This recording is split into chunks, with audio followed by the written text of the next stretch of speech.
এই পল্টু, এই গরু রচনাটা মুখস্থ করে আসতে বলেছিলাম, মুখস্থ করে এসেছিস? মানে আগে হ্যাঁ স্যার, মুখস্থ করে এসেছি।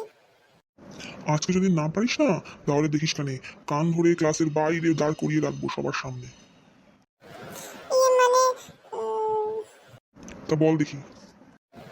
বলছি স্যার, বাংলায় পারবো না, ইংরেজিতে পারবো। বাংলায় পারবি না, ইংরেজিতে পারবি? এমন কি কথা? কই বল দেখি। বলছি আমার গরু রচনা শুনে না স্যার, অনেক স্যার হার্ট অ্যাটাক করেছে। আপনি এবার হার্ট অ্যাটাক করেন না জানি।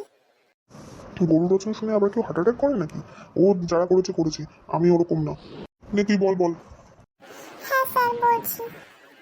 হ্যাঁ স্যার, ওই cow is a very intelligent animal and cow eating ঘাস and cow is 4 leg and 1 leg and cow is khawing bhog bhog and cow padding bhod bhod and cow dunking অনেকগুলো গোবর and cow is আমাদের গৃহপালিত পশু and কাউদের আমরা সবাই ভালোবাসি and cow is giving অনেকগুলো milk and this milk is we eating and very loving. এই এই কি বলছিস এগুলো তুই? কেন স্যার, গরুর রচনা আরো আছে স্যার, বলছি দাঁড়ান।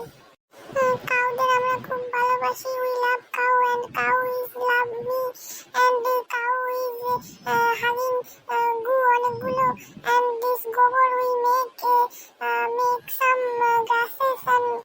হারামজাদা, তোকে আজকে রাস্টিকেট করবো স্কুল থেকে। মানে সবসাথেই আমার গরু রচনা শুনলে হার্ট অ্যাটাক করলো, আর